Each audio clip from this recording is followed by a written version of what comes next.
Hello, I'm Geoffrey Sayre-McCord. I teach philosophy at the University of North Carolina at Chapel Hill. I'm going to speak to you today, the prisoner's dilemma. Consider the following situation. You and Isabella commit a diamond heist. Days later, you're both arrested, and the police have enough to charge and convict you of parole violation, for which you will each get 3 years in prison. Though they have their suspicions, and the police have recovered the diamonds, they have no hard evidence that you two are the ones who robbed the jewelry store. Yet the detective is no slouch. She decides to make each of you an offer. If one of you, and not the other, confesses and rats on the other, agreeing to turn state's evidence, then that person will go free while the other will serve 15 years for robbery. If both of you confess and rat on each other, then, while neither will serve 15 years, you will both serve 10 years in prison. Assuming for a minute that you each only care about minimizing your time in prison, you would prefer that Isabella remain silent while you rat her out and thus go free. You are just about to tell the detective you will testify against Isabella when you realize that she's in the very same situation. If she reasons as you have and so turns state's evidence against you, you and she will end up serving 10 years each, not getting off scot-free. So, you realize, you're better off and she's better off if you both just remain silent, working together to foil the detective's efforts to get a confession. Since Isabella is in the same situation, you figure she must realize this too. And so your plan to remain silent is set. Until, that is, it occurs to you that if Isabella is going to remain silent, then you can get off with no jail time simply by ratting her out. Moreover, if this last thought occurs to Isabella and she decides to rat you out, you will still do better ratting her out, since instead of doing 15 years in prison, you would have to do only 10. So no matter what Isabella does, you do better turning state's evidence against her. And the same is true of her. As a result, you both conclude you need to confess and rat on the other, with the predictable and sad result of you both serving 10 years instead of the 3 years you would have had if only you had together remained silent. But then some good luck strikes, and you and Isabella find yourselves alone in a room together. Taking the opportunity, you talk and agree to stay silent so as to serve only 3 years, rather than 10. When you are then separated, you rest easy, thinking you have together been able to at least minimize your jail time. Until, that is, you realize that if you turn Isabella in, you won't have to serve any time. Unless, of course, she turns you in too. But if she's going to break your agreement and turn you in, you'd better turn her in to avoid 15 years in prison. You are stuck again, predictably, doing worse than you might have done. You both are. If only. If only what? Well, if you could count on her to keep her word, you could then keep yours and end up with a sentence of only 3 years. Or you could turn her in and go scot-free. But you can't count on her to keep her agreement, at least if she realizes that you might well not keep yours. So she needs to be confident that you won't break yours. But then she will have a strong incentive to break hers. And if you know that of her, you too will have a strong incentive to break yours. That is the prisoner's dilemma. Understanding the underlying structure of this dilemma, it turns out, can shed light on a broad range of phenomena. Consider, for instance, the so-called tragedy of the commons. The classic version of such a tragedy is found in thinking about a public grazing area, a village commons, where all the members of a town are free to graze their sheep. If all restrain their use of the commons, enough will be available for all, and herds can thrive.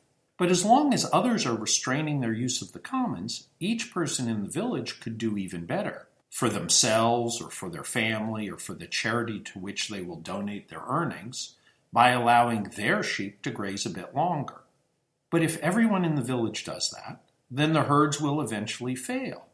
But if they're going to fail, then it's better to graze longer now so as to allow your sheep to live longer. The incentives are such that unless people can count on others not to graze their sheep too long, each has a strong incentive to allow their own sheep to graze longer. But if people can count on others not to graze too long, then each has a strong incentive to graze longer. The predictable result will be the destruction of the commons. We can replace the village commons in the story with, say, our oceans, and replace the grazing sheep with fishing. And we will have a model of why so often communities are at risk of overfishing and entirely wiping out their livelihood. While all do better if they all restrain their fishing, each does better if she fishes more, whatever other people are doing. Or switch from oceans and fishing to our atmosphere and activities that generate pollution. If we are all better off engaging in some activities that generate some pollution, and each is better off if he or she can do what will generate a bit more pollution, assuming others do not, we will have a model again of why pollution becomes such a problem.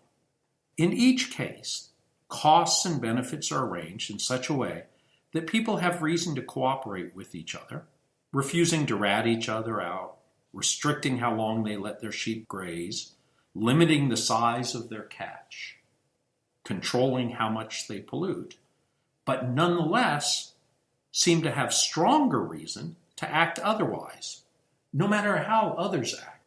Long ago, in Plato's Republic, Glaucon relied on such situations to explain the emergence of the principles of justice. According to him, in a world without justice, we regularly find ourselves facing choices where we stand to gain by exercising our power over others. But we also suffer from others exercising their power over us. Recognizing that we all would benefit if only there were rules in place that in effect defined a protected zone not to be infringed on by others, the rules of justice emerge. Of course, simply having the rules is not enough, since while we may suppose each person benefits from the restraint of others, each also stands to gain from, sometimes, breaking the rules in their own case. Since this may be true of virtually everyone, the rules are liable not to provide the protection hoped for, unless there's some way to enforce them.